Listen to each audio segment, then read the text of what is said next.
The focus wheel is a process where you start with a central idea, something that you desire, and you focus upon it. Usually, when you're doing a focus wheel, you don't have a steady habit of feeling that way. In other words, when you're doing a focus wheel, there's usually something that you're trying to bring into focus so that it will be to a greater advantage. In other words, a focus wheel is a way to improve your point of attraction. And everything we're talking about here today is that, isn't it? My point of attraction, what I'm letting in. So we're going to do a focus wheel in order for you to, at least during the time of this conversation, let in, which is to say no longer keep out. Because if you're not keeping it out, you're letting it in. If you're not holding the cork under the water, it will bob back to the surface. So the focus wheel is to accomplish a relief in your resistance through focusing, feeling. That's a focus wheel is really about finding the feeling. So in the center of the focus wheel, we're gonna make statements all around the edge of it, but in the center of it is really what you're going for. It's what you're wishing for, it's what you're desiring. So make that statement, which is the subject of this focus wheel, and make the statement as if it is already true. Esther wrote focus wheels this morning, getting ready to come here, because it's a fast way to get, and she wrote, I am happy. I am happy. Well, it was really easy for her to fill that in because she is happy and everything. But so make your statement of desire, and it can be as specific. I mean, I have a few things, because I think I have a few. Talk about this thing that you pointed at here. Make your statement. I am. Are we talking about the out of the vortex statement first? Because that's the way it said in the book. You start with the out, and then you go to the in the center. Well, you already did the out part. Now we're to the point where we're going to make the statement of desire in a succinct, clear sentence. That is hard to do, because I want a relationship with this person. I want to be in love. All right. So say, I'm in love. I'm in love. Because you see, I want to be in love is focus on, as we were talking earlier, the healing. I am in love. And you said as much as that to us a minute ago. I'm in love with the idea of being in love, or I'm in love with, I'm in love. I am in love. And maybe we could put this on the outside. I kind of feel like that I really am, but it's a matter of don't talk yourself out of this. I'm in love. I'm in love. That's the statement. So now, the point of the focus wheel, the whole value of the focus wheel is to start focusing on ideas and statements that don't contradict that. So you're not trying to talk yourself into being in love, because the statement said, I'm in love. In other words, I'm in love. So now you want to write something and just pay attention to the way it feels to know if you nailed it, which means you usually want to be general. You could even change the subject of whether it's a person or just in love with life. In other words, so just make statements that don't contradict that. That really is the process. Make a statement that doesn't contradict the central point, I am in love. I like rhetoric. It doesn't contradict, and that's where I'm having the trouble. It's okay. Say it again. I like rhetoric. All right. I like conversation. I like argument, persuasion, influence. I like feeling good and helping people out and getting them to believe in themselves. But you see, you're getting too far down the road too fast, because in all of these statements, you're activating a whole lot of things, but it's adding a little bit of confusion to the process, and maybe even introducing more than needs to be, which might be giving you a little bit of a bumpy ride, because all of that's true, but in relationship to this statement, there are bumps in it. So we're looking for bump-free statements, just bump-free statements. And it's about making the statement and feeling if it sits. The way we used to tell this story is, it's like the merry-go-round in the playground, that if it's moving too fast and you try to get on it, flings you off in the bushes. Right. So we're going to slow it down enough that you can get on it, and then it'll speed up with you on it. I like the how much fun I have whenever I'm with this person, or when I think about the All right, experience. now you're hitting this too head on. That's all right. You're hitting it too head on. You're trying to make too much happen too fast. Because the statement... Is this where I'm getting sidetracked? We know, but we're guiding you, and you'll get this. Okay. I'm in love. I'm in love. I like fun. Now, I like fun. You do like fun. And if you focus on how much you like fun, it doesn't contradict with I'm in love. Doesn't Right. contradict at all. Seems so far off the subject that it doesn't interest you. Yeah, But that doesn't seem relevant. But you see, that's the most important thing that you've said to us, because everything that is relevant, you've already put into the vortex. When you try to apply relevance here, now, here, now, here, now, you pick up messy stuff you don't need to. This isn't the time to pick up relevant conversations. Okay. This is the time relevant only in the terms of how they feel, not relevant in terms of what they make happen, not relevant in terms even of the actual subject matter.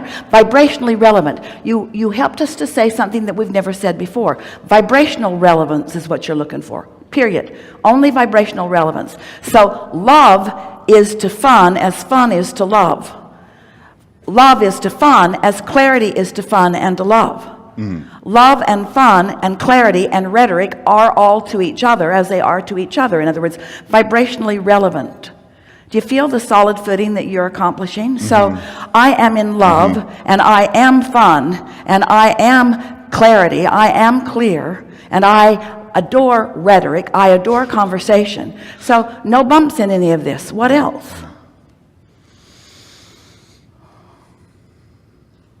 I am gregarious. I am fun-loving. I'm a good communicator. I like receiving love. I like the give and take of conversation. I like the give and take of beingness. I love focusing. I love focusing and feeling. I love feasting my eyes on someone or something I love. I love the feeling of love. The other day, we were talking to groups for a while about unconditional love. And to many of them, it's like blah, blah, blah. You've been hearing it forever, blah, blah, blah. Unconditional love feels like looking at something you don't want, pretending that you like it. Well, that's not what unconditional love is. Unconditional love is what this focus wheel will accomplish for you.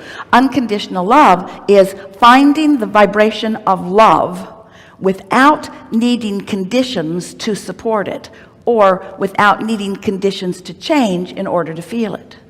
So I love to be in love. I love to be in love, and I love fun, and I love conversation, and I love clarity, and I love communication, and I love objects of attention to appreciate. So we were having a conversation like this with Esther, and she was sitting on her porch looking out over her swimming pool, feeling enormous, over-the-top appreciation for all of the things that she was seeing. And then she said, Abraham, I'm confused about this, because it feels to me that those beautiful cranes, the statues, are a condition that are causing me to feel this appreciation. This swimming pool, it's unique and wonderful. Isn't it a condition that is causing me to feel this way?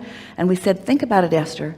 You were feeling that way before you focused and felt the surge of it. In other words, Esther was in a state of appreciation, which means she was connected with all of us from non-physical, and then she received the inspiration to look over there and to look over there, and she felt an enhanced version of appreciation because we were all there looking at it with her. And in that moment, Esther got what we said.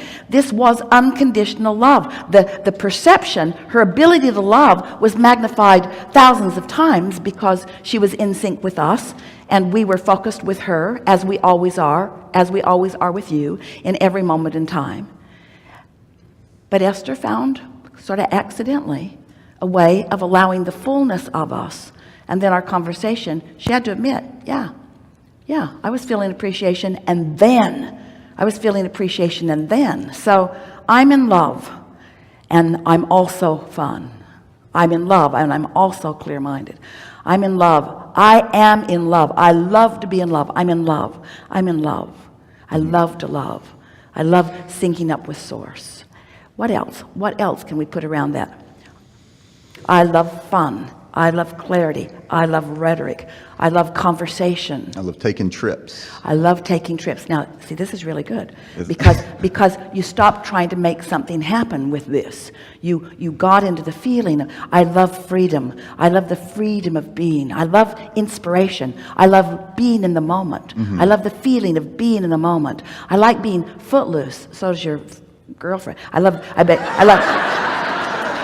She's not looking from freedom from you. She's looking from freedom from bondage. She's looking from she's just not wanting to get bogged down. Now we've kind of digressed a little bit as we've got you to think about that. But I think we're right on track. I'm in love, and I love fun, and I love clarity, and I love conversation. I love travel. I love stimulation of thought. I love going places. I love new. I love adventure. I love new experiences. I love new awakenings. I love new contrast. I love launching new rockets of desire. I love becoming. I love understanding. I love knowing. I love applying. I love getting this down. I love being a deliberate creator. I love creating. I love molding. I love the feeling of molding my energy. I love emotion. I love the feeling of love. I love excitement. I love passion. I love enthusiasm. I love being all lighted up. I love being stimulated by someone. I love the feeling of adventure. I'm in love. I'm in love. Now you've romped around there. Don't you feel that? I do. And so right now there is we're not kidding you at all. There is no resistance in your vibration about this magnificent relationship. None. There's none. So you just did the work. Didn't feel like you were doing the work because you weren't talking about the details of that. Right. But the details of that you already put into the vortex. Just now you lined up with all of those details. And as you're able to maintain that for a little while, inspiration flows to you. In other words, more manifestation. We want to keep using that word. More manifestation of emotion. More manifestation. Esther she finds herself saying several times during the day, I feel really good. I feel good. I feel good. It's sort of like unmistakable. I feel good. I feel good. I feel good. Life is good. So that state of being then allows other things to occur. Rendezvous, conversations. Do you now understand the focus wheel better? Yes, I do. And can you feel that the application of it has improved significantly your vibration relative to this subject? I do. So then, as our first friend was saying, but how do I maintain that? You probably don't, but it's easy to get back to. Right. It's easy to get back to. In other words, now you know the objective is just to hold yourself in a place where you can let what you want to happen. That's your work. To find that place and practice it where you can let what you want to happen, what's inevitable, what's a done deal, to happen.